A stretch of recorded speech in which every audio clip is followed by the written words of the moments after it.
नमस्कार, हिमाचल बुलेटिन में आपका स्वागत है। पेश है आज के समाचार।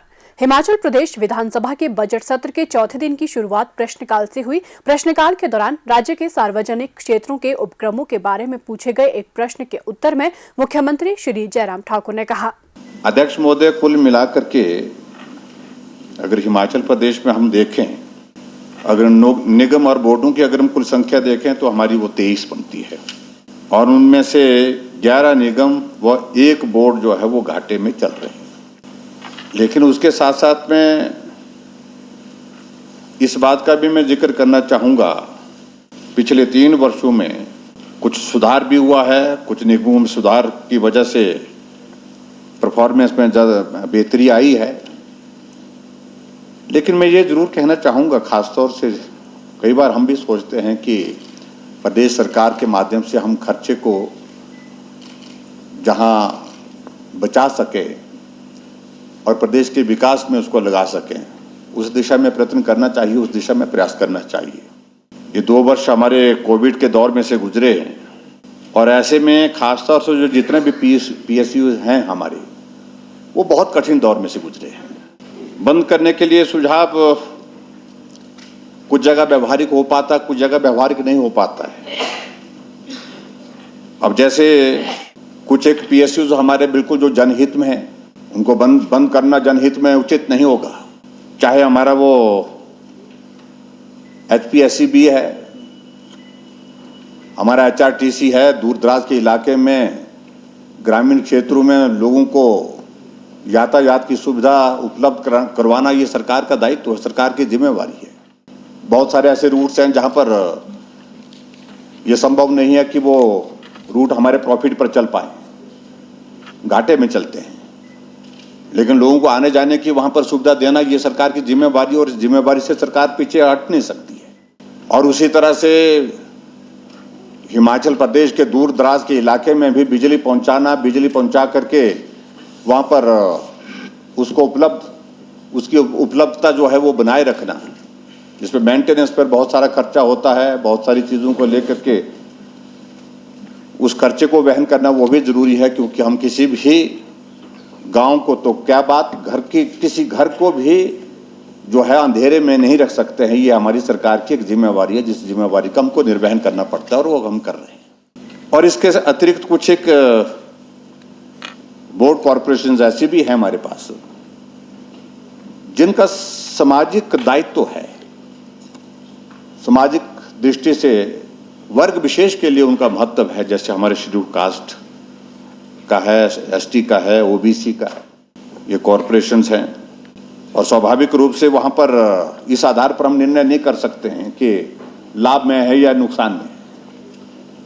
ये पैरामीटर कुछ जगह लागू किए जा सकते हैं, लेकिन सब जगह लागू करने संभव नहीं हो पाते हैं, क्योंकि समाज के किसी वर्ग को सुविधाएं देना, उसके लिए वो व्यवस्थाएं करना ये भी लाजमी है, ये भी बहुत आवश्यक है।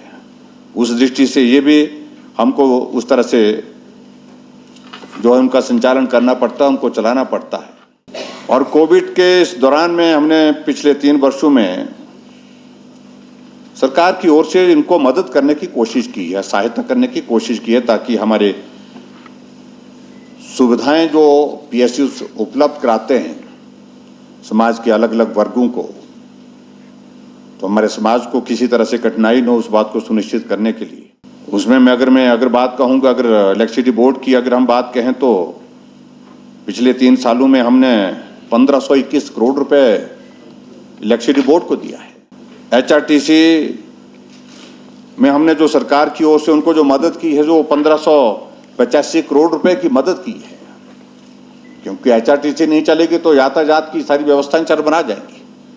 इसलिए बहुत लाजमी है, बहुत आवश्यक है कि इन सुविधाओं को ठीक प्रकार से हमको संचालित करना पड़ेगा। और उसी तरह से हमारी टूरिज्म इंडस्ट्री जो है वो बहुत अच्छी तरह से चली थी, लेकिन कोविड के कारण वो बहुत बुरी तरह से प्रभावित हुई है। HPTDC को भी हमने इस कोविड के दौरान जो मदद की है, उसमें 70 करोड़ रुपए जो है वो HPTDC को भी दी है। मुख्यमंत्री श्री जयराम ठाकुर ने आज विधानसभा सदन में वर्ष 2021-22 के लिए अनुपूरक अनुदान मांगे प्रथम एवं अंतिम किश्त भी प्रस्तुत किए, जिन्हें चर्चा के बाद ध्वनिमत से पारित कर दिया गया। यूक्रेन में फंसे प्रदेशवासियों को सुरक्षित वापस लाने के प्रयासों के बारे में मुख्यमंत्री श्री जयराम ठाकुर ने सदन में वक्तव्य दिया। अध्यक्ष महोदय, रूस और यूक्रेन के बीच भू राजनीतिक तनाव और विवाद का बढ़ना पूरे अंतर्राष्ट्रीय समुदाय और हमारे देश के लिए भी चिंता का विषय है। यूक्रेन में भारतीय नागरिकों, विशेषकर छात्रों की सुरक्षा को लेकर के हम सभी चिंतित हैं। एक प्रारंभिक जानकारी के अनुसार हिमाचल प्रदेश के लगभग 130 लोग यूक्रेन में फंसे हुए हैं। जैसे जैसे जानकारी प्राप्त हो रही है, यह संख्या बढ़ भी सकती है।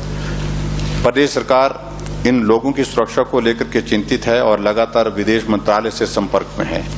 इस मुद्दे पर मैंने विदेश मंत्री श्री एस जयशंकर जी को पत्र भी लिखा है और अनुरोध किया है कि हमारे लोगों को जल्द से जल्द वहां से निकाल भारत में सुरक्षित वापस लाने के लिए हर संभव उपाय करें। प्रदेश सरकार इस संबंध में कोई भी आवश्यक जानकारी उपलब्ध करवाने का प्रयास करेगी। मुख्य सचिव की आज सुबह भी इस विषय पर विदेश सचिव के साथ बातचीत हुई है। यूक्रेन में एयर स्पेस बंद होने के कारण वहां से सीधी विमान सेवा संभव नहीं है।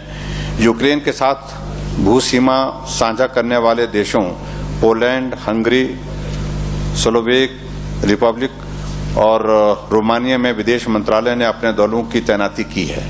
यूक्रेन में फंसे भारतीय नागरिकों को सड़क मार्ग से वहां ले जाकर इन देशों से विशेष विमान सेवा के माध्यम से भारत लाने का प्रयास विदेश मंत्रालय कर रहा है। इस संदर्भ में यूक्रेन और नई दिल्ली में हेल्पलाइन स्थापित की गई है। विदेश मंत्रालय ने वहां फंसे लोगों को निःशुल्क वापस लाने के लिए एयर इंडिया के विशेष विमान इन देशों में भेजे हैं और वे इन लोगों को लेकर भारत वापस ला रहे हैं।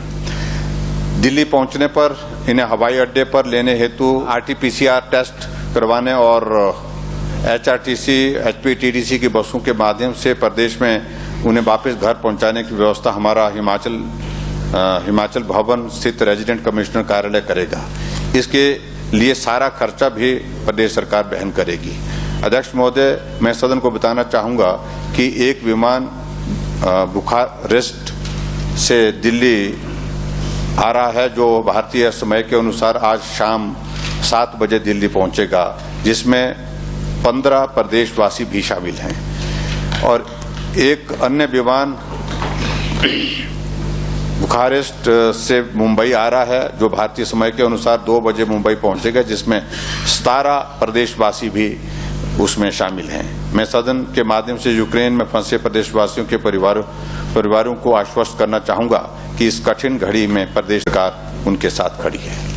स्वास्थ्य एवं परिवार कल्याण विभाग द्वारा दोपहर 2 बजे जारी बुलेटिन के अनुसार प्रदेश में कोरोना संक्रमण की जांच के लिए आज 965 लोगों के सैंपल लिए गए, जिनमें से 310 लोगों की रिपोर्ट नेगेटिव पाई गई है, जबकि 647 लोगों की रिपोर्ट आना बाकी है। अभी तक 44,64,508 लोगों की जांच की जा चुकी है, जिनमें से 41,80,774 सैंपल की जांच नेगेटिव पाई गई है।